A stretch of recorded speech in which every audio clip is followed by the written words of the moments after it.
headed back from the Joint Corporations Committee meeting in Buffalo, Wyoming. We were there for the last 2 days and went over a lot of stuff, looked at a lot of possible pieces of legislation for this upcoming budget session this spring. And I wanted to talk to you guys about some of the issues that we looked at that I found to be of particular importance for the district. Some of those are pretty hot button items. We spoke with the Department of Insurance.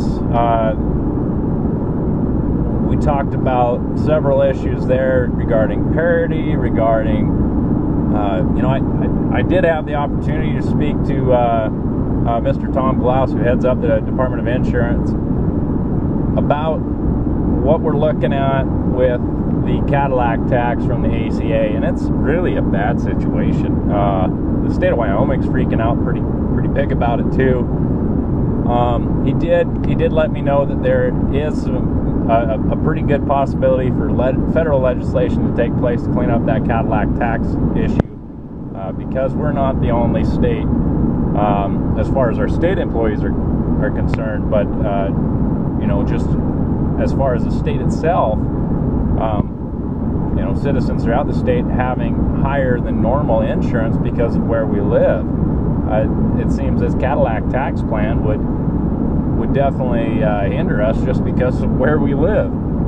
So he's pretty confident that something's going to be happening there. But if nothing were to happen, it'd be scary times for the whole state, whether you work in the private sector or you work in the public sector. The state would be looking at really having to clean up a heck of a lot of mess. The amount of fines or fees or taxes, whatever you want to call it, for this Cadillac tax would be horrendous for the state. It would be huge.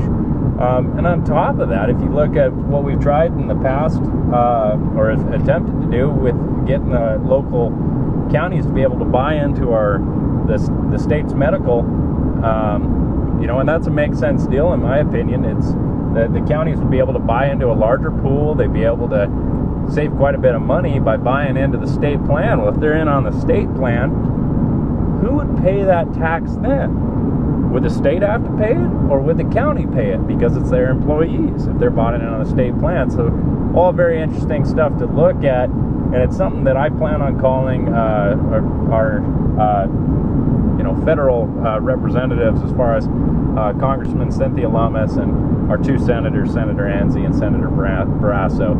I think it's something we better get taken care of pretty quick.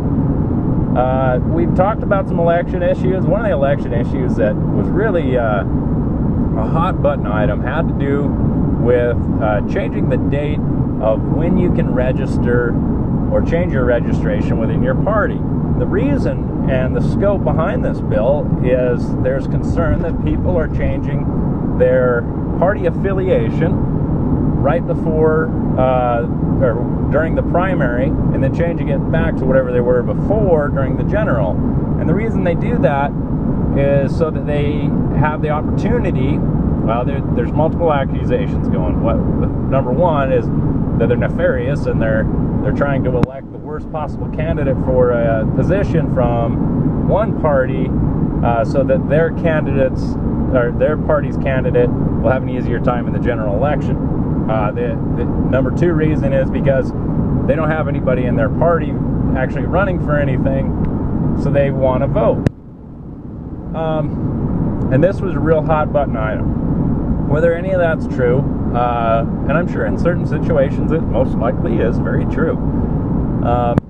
Regardless of the situation, one thing that really came to mind, and we took great testimony on this, that really sparked with me is this blocking voters?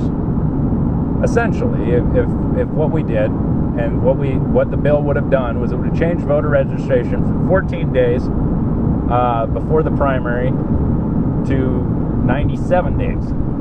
And the reason for the 97 days was it would completely block you out from the primary.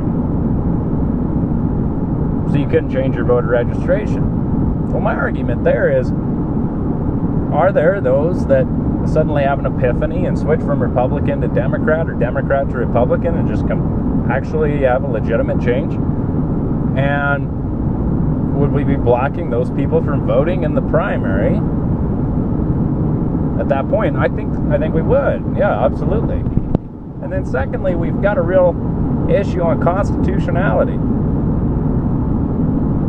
Is there set rules in place that says you can only be a Republican if, or you can only be a Democrat if? No, there's not. So I voted no on that piece of legislation. Not just based on the constitutional aspects, although that should be the first and foremost in everybody's minds. Nobody wants to see a bill that you voted yes on go to the Supreme Court. We try not to do that in the Wyoming legislature, and that's why our piece of legislation receives such scrutiny. But also, another reason I voted against it is the argument was given that, granted, if that bill were to pass, they wouldn't be able to change their registration, but they could cancel their registration at that time and just re-register. So essentially, the bill did not accomplish anything. You know, if somebody wants to be nefarious and do a workaround no matter what, they're going to do it. It's just going to happen. So I didn't see much point in passing that piece of legislation on to the next session.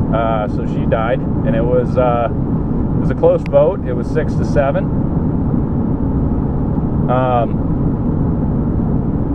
Anyways, went over. We had the opportunity today to talk to cities and towns, and Wyoming Association of Municipalities was there and represented, and so was the Wyoming County Commissioners Association. And so we talked about local funding. We talked about what that's going to look like for the next year, possibly looking at different formulas, possibly looking at a statutory way for guidelines on how we fund our cities, towns, and counties. As of right now, when we send that money back to the cities and towns and counties, because I truly believe that this money is being sent back to the cities and towns and counties where it originally came from. When we send that money back and give it back to the cities and towns and counties, it depends on which year is how much you get, number one, and number two, it depends on how the formula is derived. And the formula is confusing, and that was testified on pretty well, I thought, by WHAM. They gave some pretty good examples about how confusing it actually can be. The county commissioners also provided some input on what each county looks like as far as their funding models are concerned, and that's pretty. There's a pretty big whoopsies in our formula there too. So all very good discussion, and WHAM and WCCA will also be talking with the Revenue Committee that meets tomorrow in Buffalo for the next 2 days, and who will ultimately, the way I understand it, be deciding on maybe some possible statutory language for a new formula, something that is hammered down on funding for our for our cities, towns, and counties. And folks, that's as important as it gets. Nuts and bolts. I mean, that's how we operate. Most of our services that we all receive from our local government all comes from cities, towns, and counties, and most of the money that is at the state level is from cities, towns, and counties. And that's I think some type of legislation statutorily will be supported pretty well if the formula is right, and as long as it looks better than what we're currently doing, which I think it will. So some of the other things that we talked about in regards to insurance that I also thought was pretty interesting. And mind you, I never thought I would find insurance as compelling as I do now after being on the Corporations Committee. It's extremely compelling sometimes. But we're looking for national accreditation when it comes to falling in line with what other states are doing. Now, why would I think that's an important thing, being a local governance kind of guy? One of the things and one of the aspects that I could hopefully see this leading to by having some of our regulations set up the same as other states, as long as they're not bad regulations or stuff that could hurt small business, I believe that one of these days we're going to get some common sense legislation out of DC that will hopefully knock down borders on purchasing of health insurance. And I think it's my honest to goodness belief is that situation cannot happen soon enough. And I think it's one of those things that will honestly help your average taxpayer buy insurance at a cheaper price.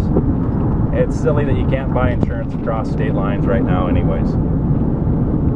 So that's a pretty important thing. And we did look at a bill for national accreditation to be able to step in line with a lot of other states. And it's not quite ready for prime time. It's something we're going to look at in November again. Going to give the Department of Insurance another swing at it to maybe clean up some of the language. They're going to work with some of our attorneys at the Legislative Service Office and hopefully have it cleaned up for next time, something that we can vote on.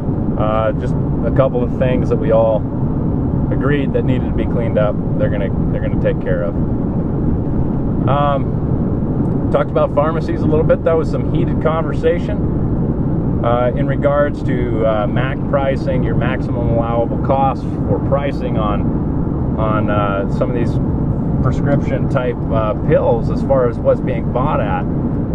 I am of the opinion, and I'm in the minority on my committee, that is not something that we should try to mess with as far as that price of prescription type pills. And my reasoning behind that is, and that the reason they're giving why we should support this piece of legislation is it'll help our small pharmacies across the state of Wyoming compete with the bigger pharmacies. I like that idea, except for the fact that anytime it seems like anytime the government gets involved with trying to save one business from another, that is not the free market at all. That's got nothing to do with the free market. It's got nothing to do with competition. It's got nothing to do with keeping to which is the principles upon which our economy is supposed to be set up on. And I think the main reason why these prescription pills are so dang expensive has a lot to do with regulation that state lawmakers and federal lawmakers have done in the past. And I don't think that us drafting another bill is going to fix that situation. And that's how I really feel about it. We'll be looking at that again in November. I doubt very much that my opinion changes on that, unless they can convince me that somehow they can prove that this is actually going to not end up interfering with the free trade, with an economy. You know, we're getting to the point where I think we should work on things of freeing up an economy, not at trying to level the playing field by adding more regulations. How do we free up the economy in pharmacies? Well, I've spoke with one of our local pharmacists there in Sundance that just recently bought out the Birch House old place, and he's got some really good ideas about telepharmacies, about freeing up the telepharmacy situation so that there can be more pharmacies in the state of Wyoming, in small towns, that would not require an actual pharmacist to be at each and every location, as long as he's the one filling that prescription in regards to over the phone. That to me is something worth looking at. I don't know if we can get some legislation going in time for this session, possibly the general session, but I think those type of things are what we should be looking at, what we should be doing. Basically getting out of small business owners' way and seeing what they can do.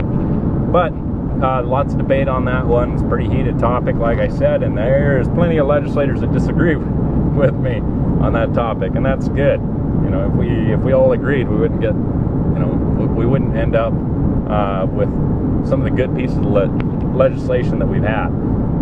So that's about it for me, folks. I'm headed home at a run.